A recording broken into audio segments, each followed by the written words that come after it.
Hey guys, tonight we ease into a dim-lit corner of medieval history that most textbooks prefer to tiptoe past.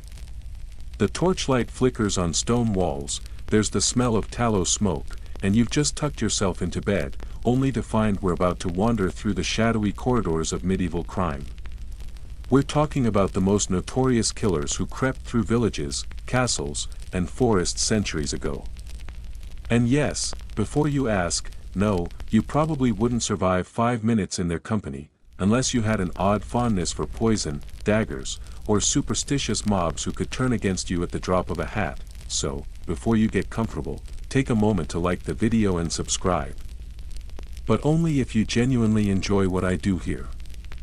And if you've got a moment, drop your location and the local time in the comments.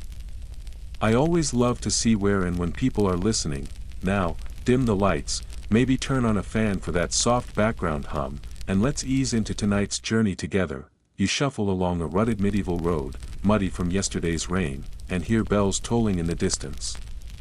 The year could be 1430, or maybe 1320, time folds strangely when you walk through stories instead of centuries. The air is thick with wood smoke from nearby huts, and gossip drifts more quickly than the smoke itself. People are whispering, not about politics, not about kings, but about neighbors who vanish, about travelers who set out and never arrive, about strange barrels discovered downstream. This is how stories of killers spread back then, not with police bulletins or wanted posters, but with murmurs in marketplaces and rumors sung in taverns. What makes medieval killers so unnerving is how ordinary they first appeared. Many were landowners, priests, or soldiers who, outwardly, fit the mold of respectability. Yet behind their thick stone walls or inside drafty chambers, darker patterns brewed. Take one mainstream fact to anchor us: in medieval Europe, the justice system relied heavily on confession, often extracted by torture. That meant guilty and innocent alike could be branded monsters if they failed to endure the rack or hot irons. This is partly why scholars still argue whether certain serial killers were truly what we'd call them today, or simply convenient scapegoats. One quirky detail you'd love: sometimes an entire village would blame livestock deaths on human malice, weaving murder stories out of missing sheep. Imagine being accused of a killing spree, when all you did was own a wolfish-looking dog. And yet, such confusion planted seeds of legend that lasted for centuries. You trudge past a monastery wall and hear monks chanting inside, sacred hymns layered over everyday fears. This is the stage where both saints and sinners played their roles. Crimes didn't always leave bodies neatly lined for a detective, sometimes they left whispers about witches, demons, or wandering killers disguised as pilgrims. Forensics was practically non-existent, though local constables might poke at wounds and solemnly declare that the devil guided the hand. Tonight, your path will lead through these murky tales. Some stories are fleshed out in court records, others come down to us wrapped in exaggeration, like a ballad sung one too many times after ale. Along the way, we'll look at notorious figures like Gilles de Rice, women branded black widows for their quiet poisons, and even pilgrims who turned from prayer to predation. You'll see how medieval society struggled to explain repeated acts of violence, sometimes blaming individuals, sometimes blaming demons, and sometimes just blaming the nearest outsider. The air grows cooler as you walk on, and a dog howls in the distance. Maybe it's just the wind catching in ruined castle arches, or maybe it's an echo of those old anxieties that clung to the night. Either way, you'll soon find yourself face to face with one of the most infamous names of the age, a decorated nobleman who, in the end, became a twisted legend of fear. You step through a heavy wooden door, the kind that creaks under its own age, and now you're inside the drafty hall of Gilles de Rice. Picture long banners fluttering above tables where knights once dined, the smell of roasted meat still lingering in the timbers, and a nobleman presiding with all the confidence of someone who's fought beside Joan of Arc herself. Gilles de Rice, born into wealth in the early 1400s, wasn't just some gloomy baron tucked away in his castle. He was a decorated soldier, a man of means, a patron of the arts. If medieval resumes existed, his would look brilliant, complete with glittery achievements. And yet, he's remembered not for valor, but for whispers of horrific crimes that made his name infamous. You hear the echoes of soldiers praising him for his bravery in battle. He was, after all, one of France's great captains during the 100 Years' War. Riding alongside Joan of Arc gave him prestige, and the chroniclers painted him as chivalric and fearless.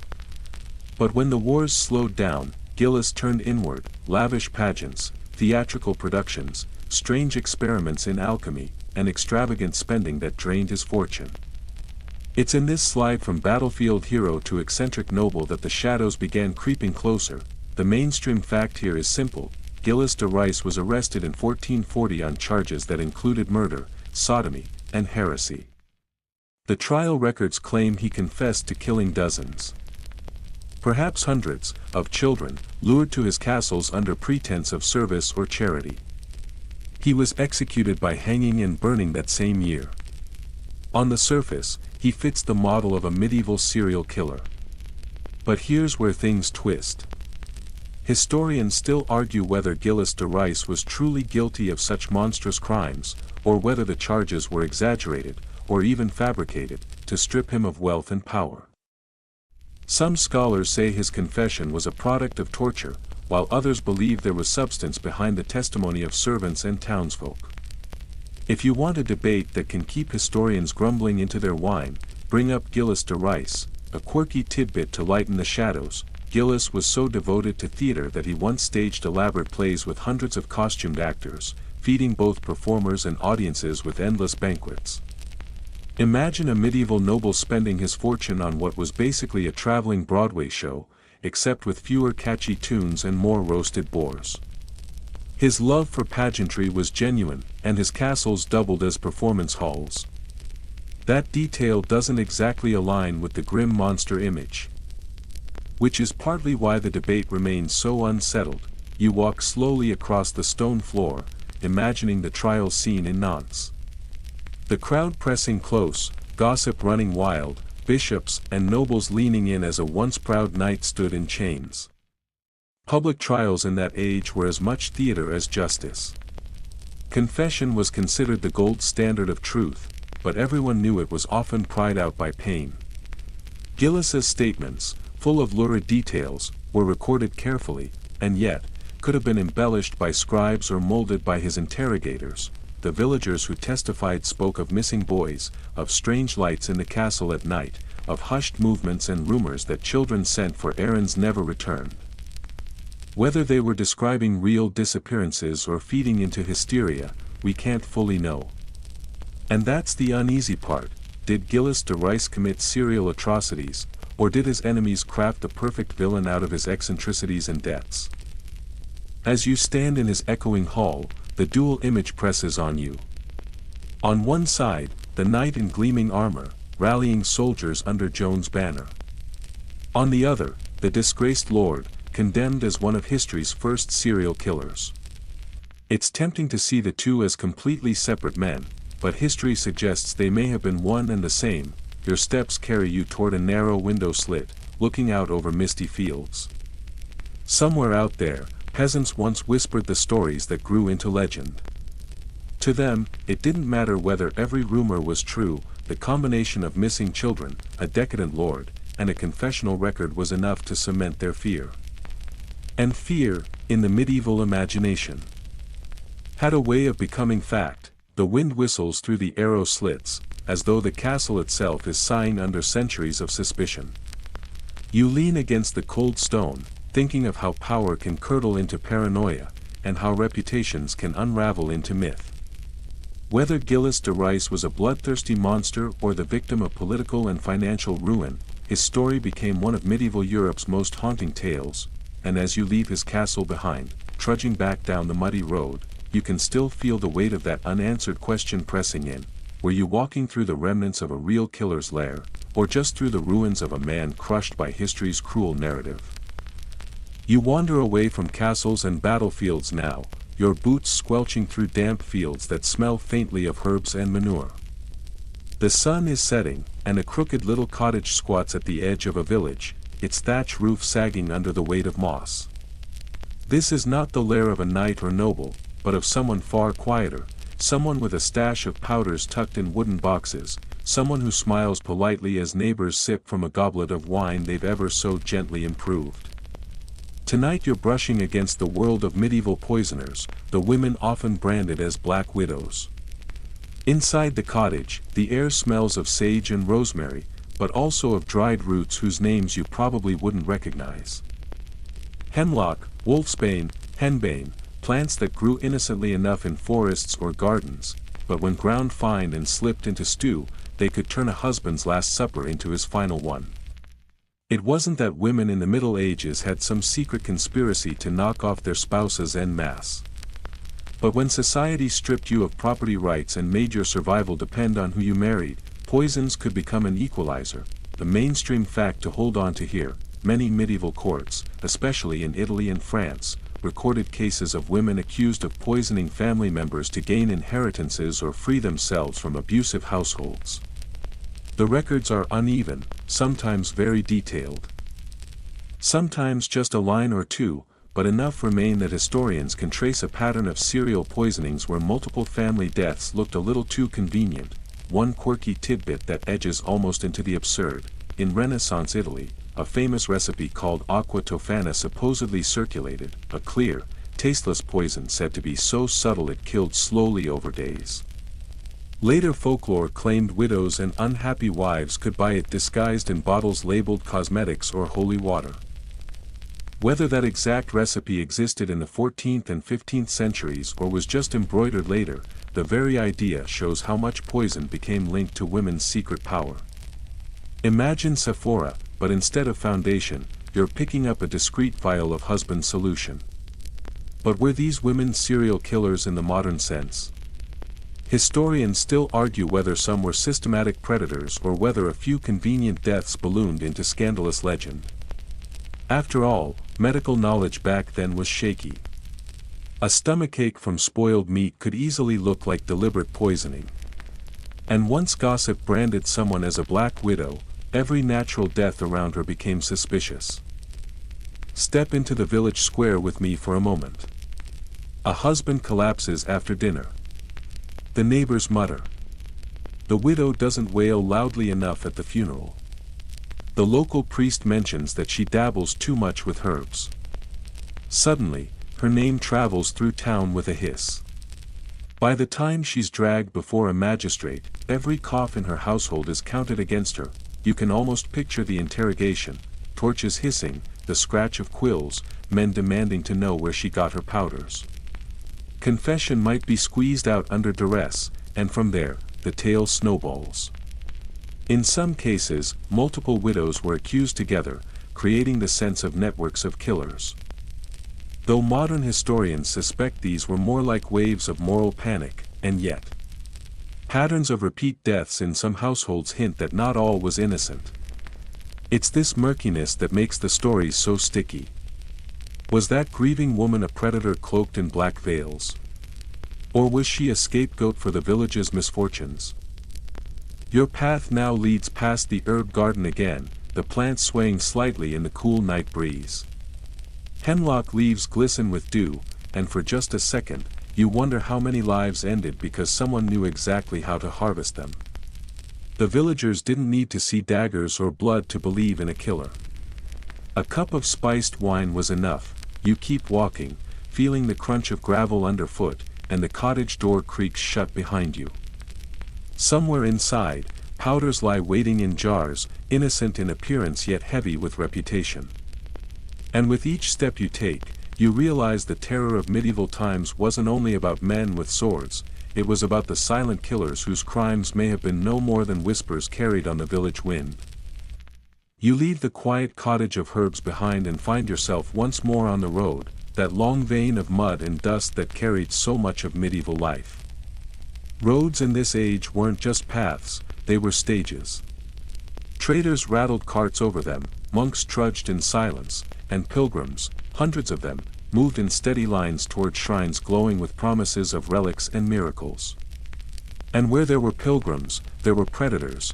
The air smells of sweat and horse dung as you walk. Bells jingle from a mule carrying holy tokens to sell, and a troupe of singers hums a hymn. Yet somewhere in the woods, eyes are watching. You can't see them, but they know when the roads are busiest. When travelers are flush with coins for offerings, and when fatigue makes them careless. Welcome to the shadowed world of roadside killers. The mainstream fact is that pilgrim routes like the Camino de Santiago in Spain or the roads to Canterbury in England were notorious not just for spiritual journeys but also for dangers of robbery and violence.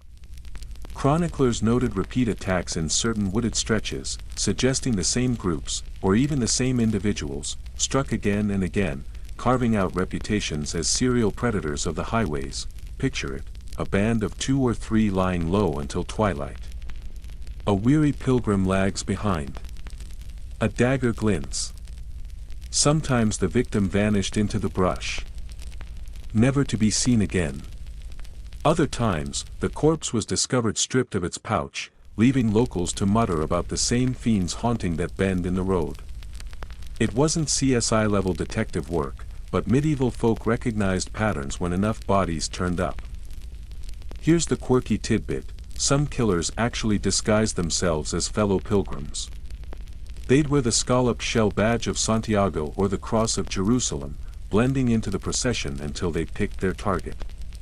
Imagine today's equivalent, someone joining a charity marathon not to run for the cause but to pick off exhausted joggers with suspiciously heavy wallets. Historians still argue whether these attackers should be considered serial killers by modern definition, or just opportunistic bandits who struck repeatedly. But when a region gained a reputation, don't linger near the Black Forest, or avoid the marsh road after sunset. That was enough to paint a lasting image of killers haunting the same ground like grim landlords. You trudge along, passing a wayside shrine where candles flicker in the dusk. Travelers kneel and mutter prayers, hoping the saints will guard them through the next stretch of road. Yet saints weren't always fast enough. Accounts survive of families arriving in towns missing a member, of monks bringing back stories of ambush, of corpses left as warnings. And for locals living near these hotspots, every season of pilgrimage brought a fresh round of anxiety. A breeze rattles the trees, and for a heartbeat, you can almost hear the whisper of leather boots moving stealthily through the underbrush. A snapped twig, a muffled laugh, the metallic clink of a blade. It's a chilling soundtrack for an otherwise holy road. What's haunting is the anonymity. Unlike noblemen like Gilles de Rice, these killers left no name, no coat of arms. Just the repeated fear etched into memory, someone's out there. The pattern itself became the identity. That was enough to freeze the blood of anyone with miles left to walk before the safety of an inn's candlelight. As night falls around you, the road stretches on, long and lonely. You tighten your cloak and quicken your step, remembering how those medieval pilgrims prayed at every milestone, not just for safe arrival at a shrine but for survival along the way. Because in the dim light of a fading sun, you never quite knew if the figure behind you was another weary traveler, or someone who had made the road itself their hunting ground. You leave the dangerous road behind and slip into the cobbled maze of a medieval town. The streets are cramped, the upper floors of houses leaning toward each other so that laundry lines sway overhead like low clouds. The scent of bread mingles with that of refuse, and gossip flows faster than the gutters. Here, killers weren't always hidden in forests, they were sometimes imagined within the very walls where everyone slept. And in the right panic, accusations spread quicker than fire on thatched roofs. The mainstream fact: medieval cities were tinderboxes of rumor. When a series of murders, thefts, or strange disappearances occurred, communities often blamed minorities, outsiders, or the poor. Entire neighborhoods could be swept up in urban panics, where multiple deaths were strung together into a narrative of a serial killer, even when the evidence was thin. In Paris, London, and Cologne, records show repeated cycles of sudden accusations, interrogations, and public unrest. Take the case of child deaths in certain districts. One child drowns in a well, another vanishes near the market, and suddenly the whispers align them: it must be the work of a single fiend. By the time authorities stepped in, the community often already knew who was guilty. And if that person was a stranger, a beggar, or part of a marginalized group, well, their fate was usually sealed. Here's your quirky tidbit: sometimes, bakers and butchers were singled out, accused of putting human flesh into their goods. One tale from 14th century Paris described a baker's wife allegedly luring children to be baked into pies, though the story is now thought to be mostly legend. Still, imagine biting into your medieval croissant while nervously eyeing the baker's oven, wondering if the rumor might be true. Historians still argue whether such urban panics reflected genuine patterns of crime or were purely social stress vents, moments when fear of disease, famine, or overcrowding exploded into murder accusations. Often, what looked like a serial killer at the time was more likely a chain of unrelated misfortunes wrapped together by frightened minds. Picture the scene: the marketplace buzzing, a town crier shouting news, and a hushed cluster of townsfolk swearing that 3 killings in 3 weeks must mean a monster walks among us. The authorities respond with harsh interrogations, sometimes extracting confessions so wild they read like folk tales: men who claimed to drink blood, women who admitted to meeting devils in back alleys. Of course, when your confession is pulled from you under hot irons, you'll say almost anything. You pass through a narrow alley, the stones slick with rain, and feel the claustrophobia of a town on edge. Doors slam as you walk by, shutters creak open and closed. It's not just fear of the killer, it's fear of being accused next. The real terror of these urban panics was that anyone could become the scapegoat. By candlelight in taverns, the stories grew taller: the killer could fly, the killer had claws, the killer had already claimed dozens. And by the time the city settled, the tale had already slipped into chronicles, blurring fact and folklore into a cautionary legend. So, as you step into the town square and hear the echo of boots on cobblestone, remember, sometimes the scariest serial killers of the Middle Ages weren't killers at all, but shadows conjured by collective fear. And yet, once fear took shape, it could condemn as surely as any dagger. You drift out of the town square, leaving behind the echo of panicked gossip, and find yourself climbing a narrow hill track. The trees overhead twist into odd shapes, their branches clawing at the sky, and the air feels charged, like a thunderstorm is waiting to break.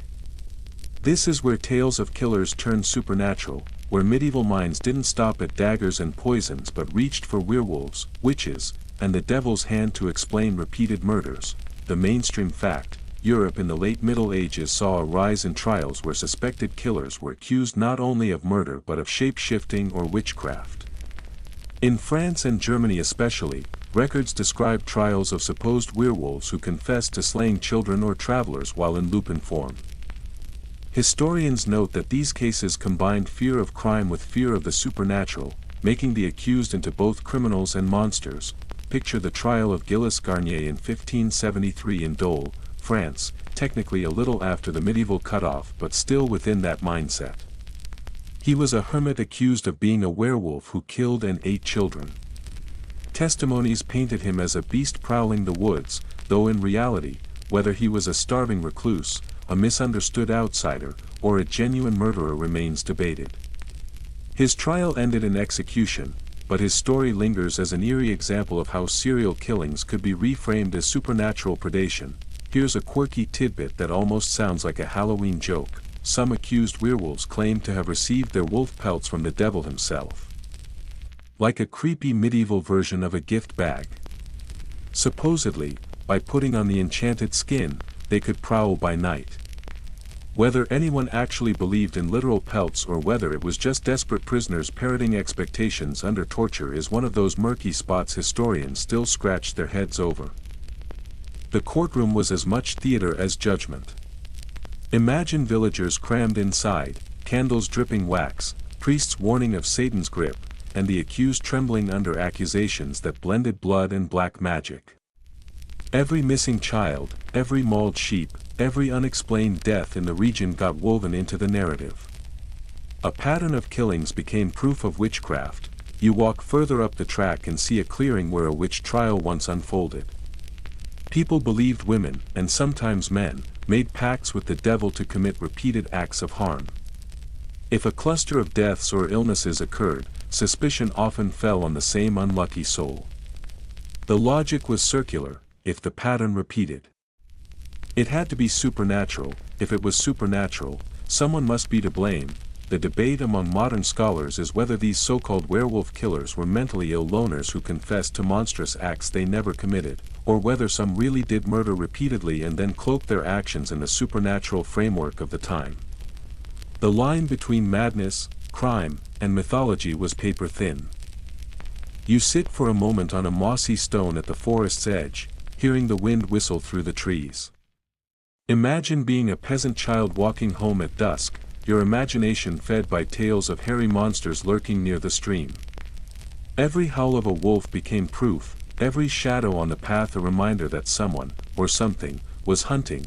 It wasn't just fear of blades that stalked the medieval night, but fear that the killer might not even be human. The idea of serial predation was terrifying enough. Add fur, fangs, and Satan's fingerprints, and you had stories strong enough to echo for centuries. You rise again and continue through the forest, the path winding downward now, your breath visible in the cooling air.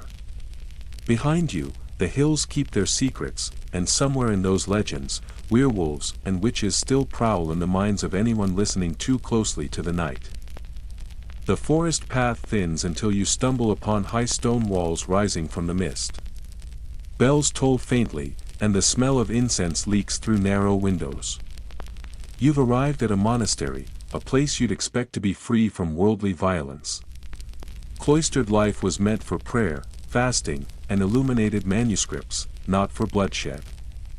And yet, the chronicles sometimes whisper of killings behind cloister gates, quiet crimes that never made it to public gallows, buried instead under layers of silence and Latin records. The mainstream fact: monasteries in medieval Europe were not just spiritual refuges, but also political and economic centers.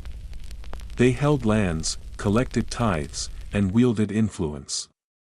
With that power came rivalry, and sometimes, lethal outcomes.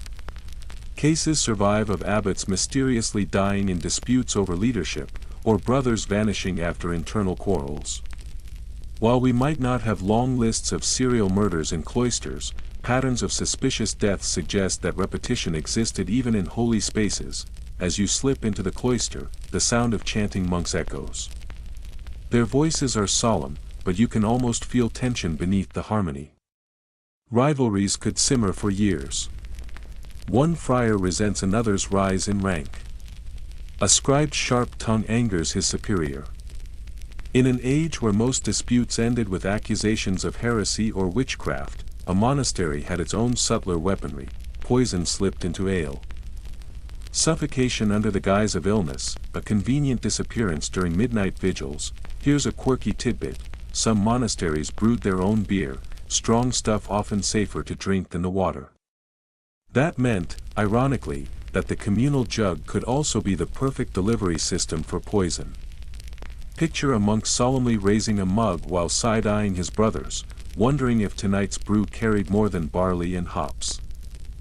Historians still argue whether we can really classify repeated monastic killings as serial crimes, or whether chroniclers exaggerated to shame corrupt abbots. After all, monasteries were often accused of moral failings by critics, so reports of scandalous murders may have been juicy propaganda.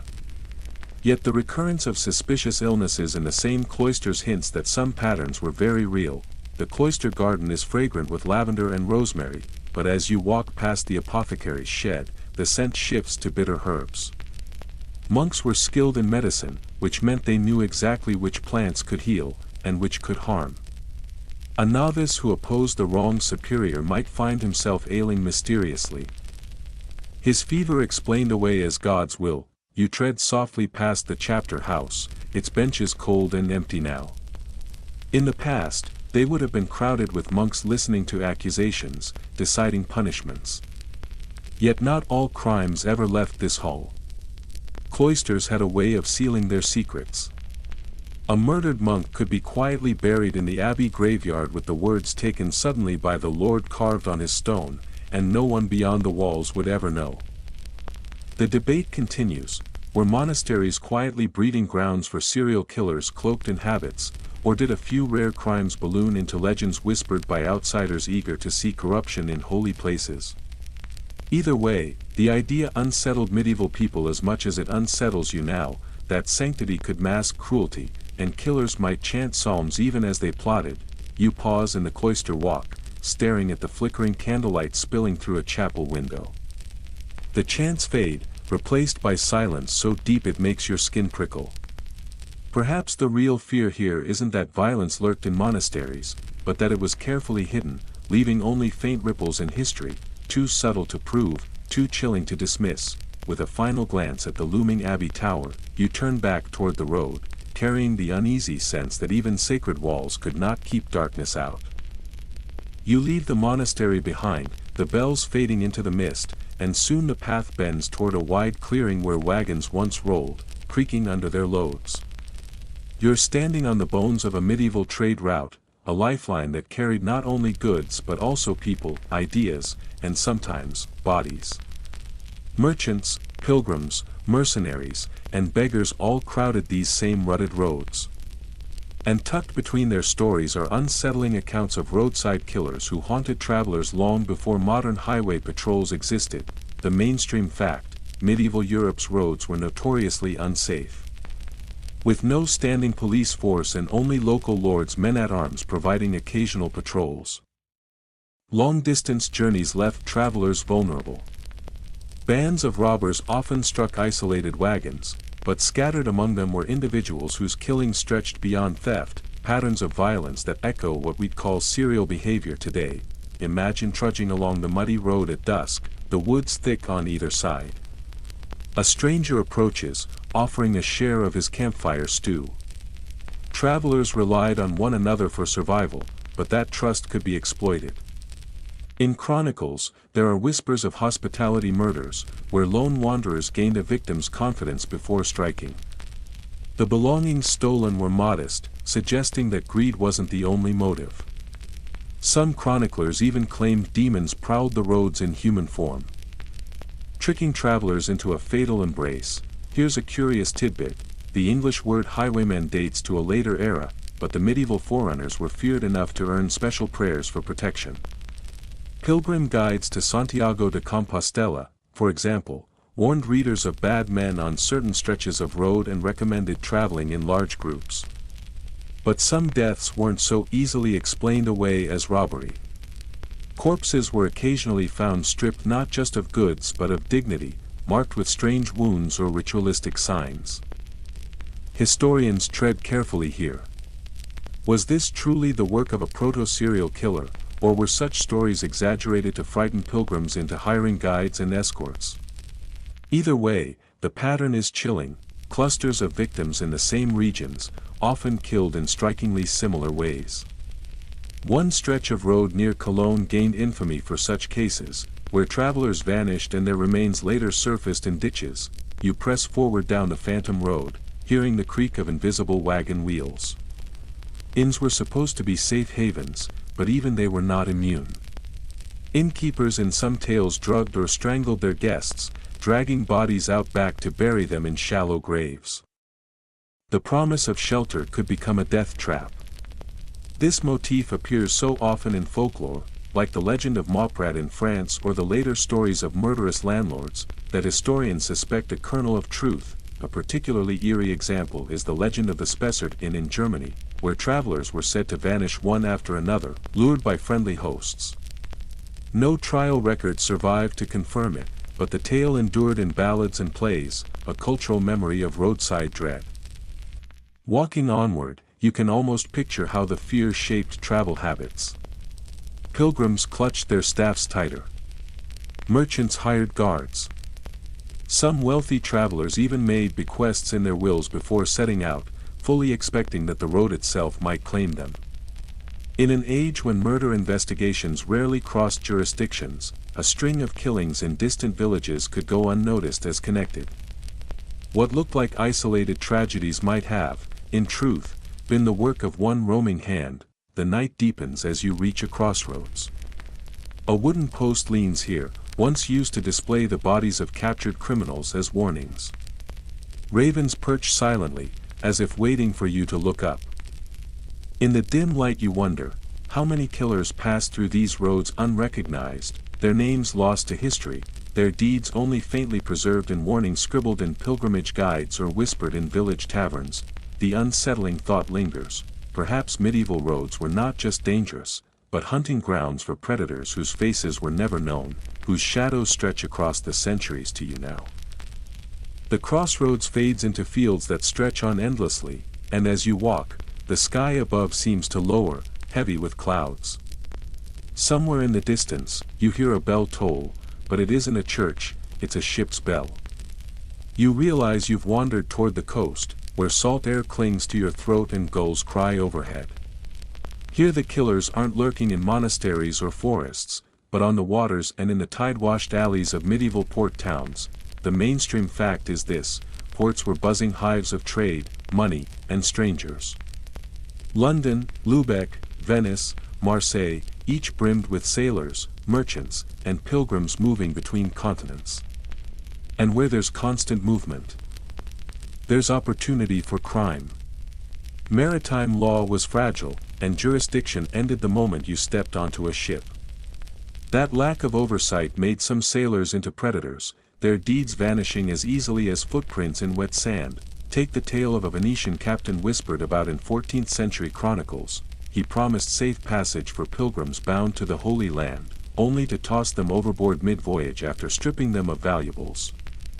Was this simple piracy, or a darker pattern of repeated cruelty disguised as commerce?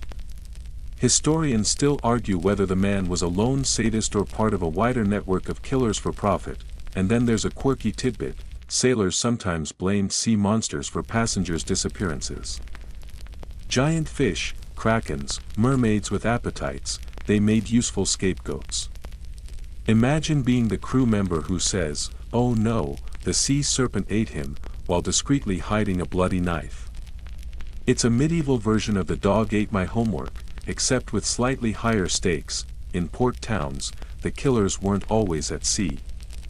Inns near the docks became notorious, some known as sailors' graves. Men staggered in with coin purses jangling, only to vanish by morning. The water's edge made disposal easy. Bodies dumped into the tide either washed out to sea or returned bloated and unrecognizable. Local folk songs even warned young men not to wander drunk near the docks unless they fancied sleeping with the herrings. You walk now through narrow alleys slick with brine, imagining footsteps echoing behind you. Lanterns sway in the damp breeze. A hand could reach from the shadows, friendly sailor or cutthroat. Hard to say. Even more unnerving, some killers prayed not for wealth but for ritual. In 15th century Marseille, a series of drownings was linked to a fringe cult that believed sacrificing sailors to the sea god ensured prosperous trade winds. Whether this was genuine belief or just an excuse for homicide is debated even today. And because humans love to mythologize their fears, maritime killers became folded into legends. Ghost ships like the Flying Dutchman, or spectral sailors cursed to wander, may echo real anxieties about voyagers who vanished in suspicious circumstances. The sea swallows both evidence and memory, making it the perfect accomplice. As you drift along this imagined harbor, the gulls fall silent. You pass a tethered boat that rocks gently, its ropes creaking. You can almost see a figure on deck, beckoning with a lantern. Do you trust them, climb aboard, and let the waves carry you out? Or do you turn away, wondering how many nameless killers once watched travelers just like you, smiling benignly while planning to make the sea their final grave? The brackish air follows you inland, lingering on your clothes as if to remind you, the water has never cared who it takes. But in the Middle Ages, sometimes it wasn't the sea that swallowed men whole, it was other men, cloaked in salt and shadow. The salt on your lips finally fades as you wander away from the port, only to find yourself walking through a crowded square. Market stalls creak under baskets of onions, bolts of cloth, and squawking chickens. The air is thick with the scent of roasting meat and tallow candles. Yet among the bustle of daily trade, whispers slither through the crowd, rumors of killers not from the woods or the sea, but hiding right here in the heart of town, disguised as ordinary craftsmen. the mainstream fact, medieval towns were tightly packed communities, their streets narrow and crooked, their tradesmen often known to everyone. Bakers, smiths, tanners, barbers, they weren't just occupations, they were identities, woven into the rhythm of the place. But familiarity can be a mask. A person who repaired shoes by day might slip out at night to satisfy urges no one suspected, and here comes the quirky tidbit: barbers in the Middle Ages weren't just haircutters, they were also surgeons, dentists, and bloodletters. Their striped poles, red for blood, white for bandages, hint at just how much cutting they did. So when people whispered about murderous barbers who slit more than hairlines, it was unnerving but not implausible. One English tale speaks of a barber and his accomplice, a baker, who killed travelers and baked their flesh into pies. If that sounds oddly familiar, it's because later folklore evolved into the legend of Sweeney Todd. Historians still argue whether such stories reflected real crimes or were cautionary urban myths that took root in anxious minds. You walk past a shoemaker's stall, his all gleaming in the light. It strikes you, so many tools of trade doubled as weapons. A butcher's cleaver, a tailor's shears, a mason's hammer, all could be repurposed in a heartbeat. And in a time when disappearances could be brushed aside as they must have gone to another town, killers could thrive behind their workbenches unnoticed. Take the account of Hans of Bremen, a cobbler rumored in 14th century records to have murdered multiple apprentices who worked under him. The evidence is patchy, but fragments suggest a pattern, each boy vanishing after only a few months, neighbors whispering, until finally bones were found buried beneath floorboards. Some chroniclers paint Hans as greedy, profiting from their labor until he decided they were expendable. Others hint at a darker compulsion, pointing to repeated killings when one would have sufficed. Markets were especially dangerous places for strangers. Travelers passing through towns were often vulnerable, looking for lodging or trade. Some never left. A case in Lübeck recalls a seemingly respectable innkeeper who lured visitors in with promises of cheap meals, only for their belongings to resurface in local pawn shops while the travelers themselves never reappeared. The record stopped short of proof, but the suspicion lingers like the smoke of a burned candle. You continue threading through the crowd, and you realize something unsettling: the killers here weren't lurking in shadows or waiting by deserted roads. They smiled across counters, handed out loaves of bread, fixed sandals. You might have greeted them every morning without suspecting a thing. There's a quiet horror in that: no eerie forest, no crashing waves, just the ordinary rhythm of daily life hiding extraordinary cruelty. One final, almost humorous note: medieval satirists sometimes wrote exaggerated verses about killer bakers who served human bread or butchers who sold cat meat disguised as lamb. They thought they were making jokes, but perhaps the fear underneath was real enough. After all, when your life depends on trusting the tradesmen who feed and clothe you, even a rumor of murder gnaws at your peace. As the market bells toll, you move on, glancing back at the faces around you. The crowd feels suddenly less friendly, the laughter sharper, the voices more suspicious. How many killers hid in plain sight, woven into medieval towns like threads in a tapestry, visible, yet invisible all the same. The market noise fades into a low hum as you walk away, winding through narrower lanes that grow darker and more twisted. The air feels heavier here, the walls leaning inward, the cobbles slick with something you'd rather not identify. You've entered the underbelly of the medieval town, a world where outcasts lived in the margins, beggars, lepers, and those branded as untouchable. And hidden among them, if the whispers are to be believed, were killers whose very isolation made them invisible. The mainstream fact is that medieval Europe pushed the sick and impoverished to the fringes. Lepers were confined to colonies, beggars were regulated or whipped out of towns, and executioners often lived in special houses outside city walls. These outsiders, distrusted and shunned, sometimes became convenient scapegoats when a crime spree rocked a community. It wasn't unusual for towns to pin a series of disappearances on a vagrant or leper, whether or not the accusations were true, but some cases were less about scapegoating and more about genuine horror. One story tells of a blind beggar in Prague who used his disability as cover to lure people close, only to strike with a hidden blade. Was he truly blind, or just playing on pity? Records are too murky to confirm, but the tale circulated widely, leaving citizens wary of helping the helpless. Historians still argue whether this was medieval tabloid exaggeration or a kernel of reality twisted into legend.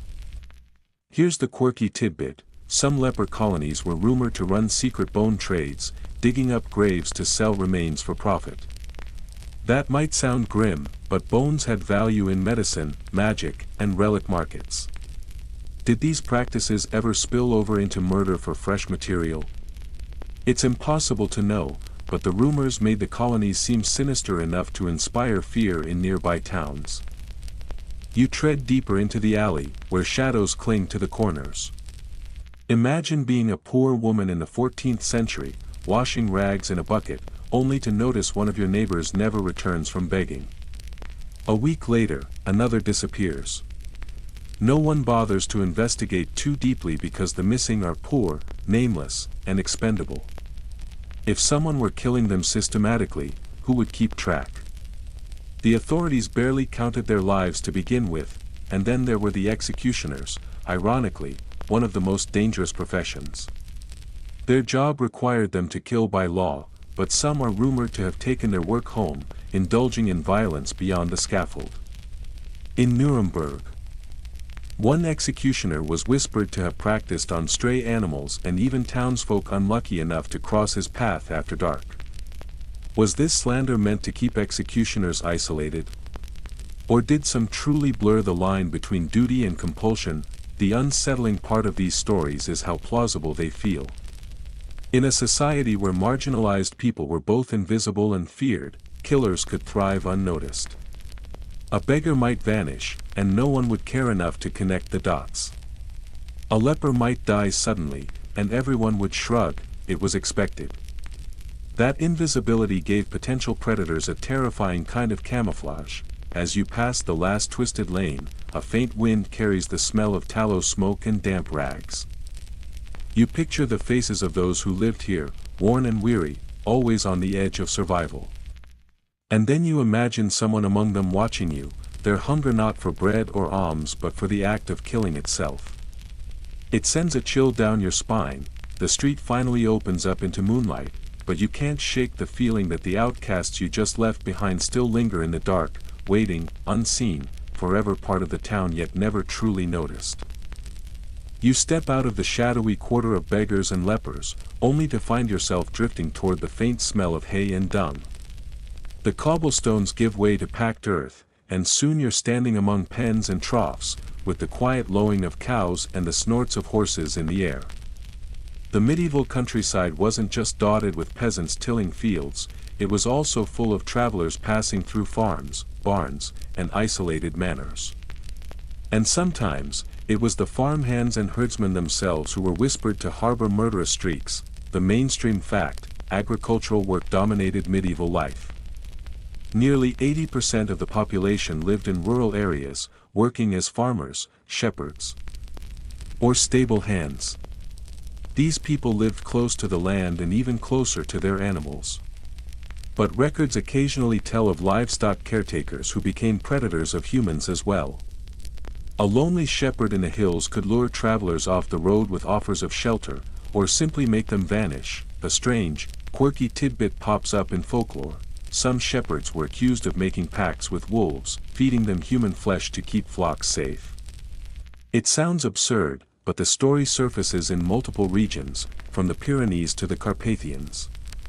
Was it metaphor, or did villagers genuinely suspect their herdsmen of grisly bargains? Historians still argue whether these tales reflect real crimes or symbolic fears about isolation and wilderness. Picture trudging along a dirt road as twilight falls. You see a flicker of light from a barn and hear a stablehand's friendly voice inviting you inside for a bowl of broth. In reality, medieval barns often doubled as lodgings for wayfarers. But imagine if that voice belonged to someone with darker intentions. More than one chronicle records mysterious disappearances of wanderers last seen in the company of herdsmen. The evidence is circumstantial, but the suspicion lingers like smoke. The case of Peter of the Flocks from 15th century Hungary is especially eerie. He was said to roam the countryside, claiming to guard sheep, while in truth he preyed on isolated travelers. When bones were found buried near a remote sheepfold, accusations mounted that Peter had been killing for years. Was he a lone madman or simply a convenient scapegoat blamed for deaths caused by wolves? Even contemporary scribes couldn't agree. The rural killers were harder to track than urban ones. Villages were far apart, and communication moved at a donkey's pace. A man could strike in one parish and move to another before word spread. By the time rumors caught up, he might already be a trusted servant on a new farm. Blending back into the rhythm of country life, and here's something that adds to the unease: medieval superstitions often painted shepherds as liminal figures, half inside society, half outside it. They spent long nights alone with their flocks, under wide skies, where imagination took on a life of its own. It made sense, then, that when people went missing, suspicion often turned to these solitary figures. After all, who else was out there in the wild with so much opportunity? You walk past a row of stalls now, the animals shifting uneasily. Their eyes glimmer in the dim light, watching you as if they know something you don't. A pitchfork leans against a beam, perfectly ordinary yet perfectly capable of turning deadly. The pastoral calm suddenly feels thin, like a veil that hides something more primal underneath. As you leave the farmyard, the sounds of livestock fade behind you, replaced by the steady chirp of crickets. But the thought remains: perhaps the greatest danger of the medieval countryside wasn't wolves or bandits, but the quiet shepherd who smiled too widely, the stable hand whose hayloft hid not just straw but secrets. The crickets follow you as the road bends upward, and before long you see torchlight flickering against stone. A looming castle rises on the horizon, its towers cutting jagged lines against the night sky. You step closer, hearing the clatter of hooves on drawbridge planks and the hiss of guards' whispers. It's easy to think of castles as bastions of safety, but in truth, they could be cages of cruelty, and sometimes the killers were not lurking in shadows but sitting proudly in high-backed chairs. The mainstream fact: medieval lords held nearly absolute power over their lands. A baron could tax, imprison, or even execute with little oversight. While many were more bureaucratic than bloodthirsty. Some left legacies of brutality so consistent that it's hard not to view them through the lens of serial cruelty. The line between tyrant and killer blurred in their halls. Take the case of Gilles de Rais, perhaps the most infamous noble tied to serial murder in the late Middle Ages. A companion of Joan of Arc, he later became notorious for allegedly abducting and murdering dozens, possibly hundreds, of children in his castle. Trial records are riddled with confessions extracted under torture, so historians still argue whether the scale was exaggerated or whether he was truly one of the first documented serial killers in Europe. Either way, the story set a precedent, that even nobles could harbor monstrous appetites behind stone walls. And here's a quirky tidbit: castles often had oubliettes, tiny vertical dungeons where prisoners were dropped and forgotten. Some were designed not for quick death but for slow starvation. A few lords were rumored to use them with disturbing regularity, dropping enemies, servants, or unwanted guests into these shafts. Oubliette literally means to forget, which, let's be honest, is a very medieval way of saying, oops, you're never coming back. Not every noble killer made it into court records. Some, like the Red Countess of Hennigo, are remembered only in chronicles that paint her as a woman who delighted in watching servants tortured for sport. Others, like Vlad the Impaler in Wallachia, left such a legacy of violence that he became a folkloric monster, though historians debate whether he truly impaled tens of thousands, or whether his enemies inflated the numbers for propaganda. You wander deeper into the castle, past banquet halls where tapestries mask cold stone.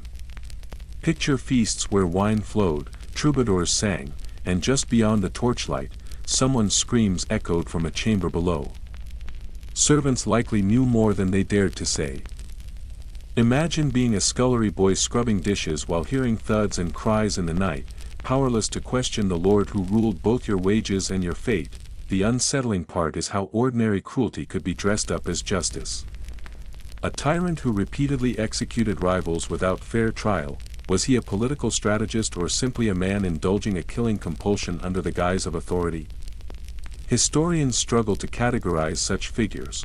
Were they serial killers in the modern sense, or just products of a brutal era where life was cheap? As you pass under an archway, the draft smells faintly of iron and damp stone. You glimpse a stairwell spiraling down into darkness, where oubliettes and dungeons lurk. The thought is clear: not all medieval killers were faceless predators by the roadside. Some sat on thrones, their violence legitimized, their cruelty wrapped in banners and heraldry, and as you step back into the cool night air beyond the castle gates, you can't help but wonder, how many nobles passed into history as respected rulers, their darker habits buried with them, their castles still standing while the victims' names are dust. You leave the looming castle behind, and the landscape shifts into rolling hills dotted with small villages. Smoke curls from chimneys, and the faint scent of baking bread drifts across fields.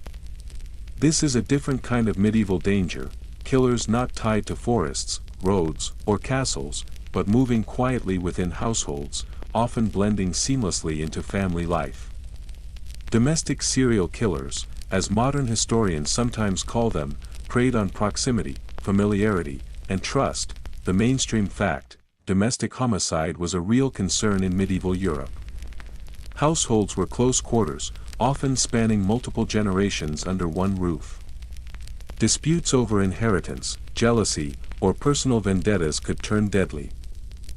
Records occasionally note repeated deaths in the same family or household that seem suspicious, though documentation was inconsistent and often lost. Imagine walking past a hearth where stew simmers, unaware that someone who seems kind and ordinary may have poisoned multiple relatives or servants. Here's a quirky tidbit: some medieval manuals on household management included advice on spotting poisoning symptoms in meals, as though serial poisoning was a common enough worry to merit practical guidance. It's like a medieval consumer alert, only with more blood than food safety. Historians still argue whether patterns of repeated domestic deaths were always malicious or sometimes coincidental, caused by illness, contaminated food, or simple misfortune. But the overlap of opportunity, motive, and recurring fatalities makes these cases eerie in hindsight. A sickly husband here, a mysteriously deceased servant there. Patterns emerge when you squint at the record centuries later. Step inside a typical home, the hearth glows warmly, and family members sit close together. You notice the mother of the house carrying herbs she claims are for remedies.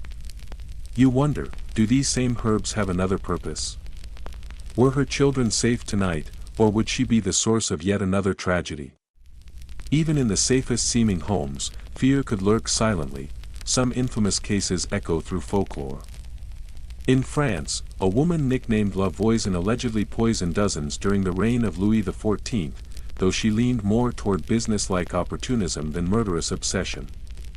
In England, legends tell of midwives or housewives who killed repeatedly, often under the cover of domestic necessity, caring for infants or sick family members while hiding sinister intent. And here's an almost absurdly quaint detail: certain households believed in protective charms sprinkled in food to ward off evil spirits, but in some accounts, these charms were used as excuses when deaths occurred. A dash of crushed herbs was simultaneously protective and potentially lethal, a dual use that blurred intent. You walk along the garden path of this imagined household, the scent of rosemary and thyme thick in the air. Life here is cyclical, intimate, ordinary, but always with the potential for darkness hidden in plain sight. Domestic serial killers remind us that in the Middle Ages, danger wasn't always lurking at the road's edge or the castle's gate. It could live in the rooms where you dined, slept, and trusted the people closest to you. As you step out of the house and into the fading light, you carry with you the uneasy understanding that proximity could be as dangerous as wilderness. The medieval world, as calm and picturesque as it might seem, held killers in every corner, from public squares to private chambers.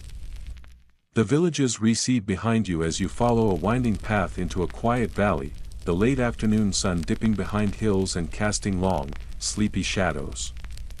The air smells of damp earth and wildflowers, a stark contrast to the fear you've been tracing. Yet even here, in these open fields and gentle streams, stories of medieval killers linger like a faint, persistent fog. Some operated alone, some in small groups, and some were never caught at all, vanishing into history as enigmas, the mainstream fact. Even in rural areas far from roads, towns, or castles, repeated killings occurred. Chroniclers note patterns in missing shepherds, wandering merchants, and wandering children, sometimes suggesting the work of solitary individuals who took advantage of isolation. Such cases were harder to investigate, and victims' families often relied on rumor and prayer rather than law enforcement. A quirky tidbit: some of these killers supposedly left calling cards, or signs, of their presence. A particular type of carved stick or a mark on a door might be interpreted as a signature. Think of it as the medieval equivalent of a playful, sinister note left for investigators: "I was here, beware." Whether real or imagined, these marks became part of the folklore that surrounded unsolved disappearances. Historians still argue whether these patterns indicate true serial killings or are simply the human tendency to connect unrelated tragedies. When 5 sheepdogs vanish from one farm, a neighbor disappears from another, and a child goes missing in a nearby village, it's tempting for contemporaries, and even later chroniclers, to link them. Even if coincidence or misfortune was at play, you trudge along the stream, the water gurgling softly over stones. The tranquility of the scene is almost cruelly juxtaposed against the shadows of stories you've carried with you: men and women disappearing quietly, intruders in barns, strangers luring travelers, killers in plain sight, and nobles who manipulated death as a tool. Each step seems to echo the past, a reminder that danger in the Middle Ages wasn't always obvious or dramatic. It could be subtle, persistent, and terrifyingly close. Consider the final layer: some medieval killers exploited societal structures to cover their acts. Officials might turn a blind eye, families might suppress evidence, and folklore could transform murder into myth. The net result? Patterns of repeated killing existed. But they were entangled in rumor, legend, and the practical limitations of the time. A killer might strike several times without ever being caught, their identity lost to the annals of history, leaving only fear and speculation in their wake. And yet, for every story of terror, there's also resilience. Villagers, travelers, monks, and nobles alike developed strategies to survive, traveling in groups, using protective charms, hiring guards, or simply listening to the collective wisdom of those who came before. Medieval people weren't passive, they navigated danger with intuition and community, even when killers were at work in plain sight.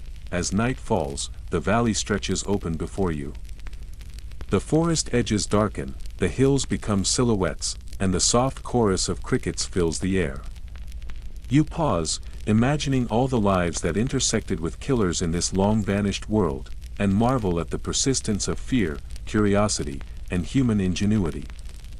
The Middle Ages were a patchwork of beauty, brutality, and mystery, and in that tension, the stories of notorious killers endure, whispering faintly across the centuries. You sink slowly onto the soft grass at the edge of the valley, letting the cool evening air brush against your skin. The sun has disappeared completely now, leaving only the faint glow of stars mirrored in the distant river. All around you, the world seems still, as if the centuries of fear, rumor, and bloodshed have been gently folded into the earth itself. The echoes of medieval killers fade into something less threatening, almost like a cautionary whisper rather than a roar. Take a deep breath and notice the rustle of leaves in the night breeze, the distant croak of a frog, the way the air tastes faintly of damp earth and wildflowers. Even after wandering through towns, forests, ports, and castles where danger once lurked, you feel the rhythm of life itself taking over.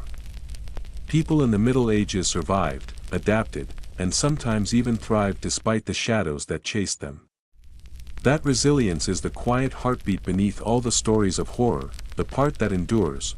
Perhaps it's comforting to remember that most killers remained exceptions, not the rule. Most lives were ordinary, filled with bread baking, prayers, tending animals, and the slow passage of seasons. Yet the legends lingered because humans are drawn to extremes, to patterns of repeated danger that thrill as much as they scare.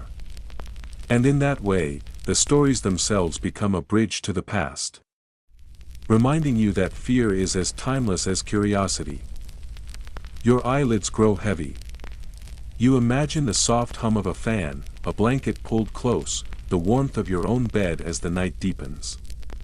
The medieval world, once jagged and terrifying, softens into shadowy outlines and quiet, imagined footsteps. You are safe, yet gently carried along by history's long, whispering voice.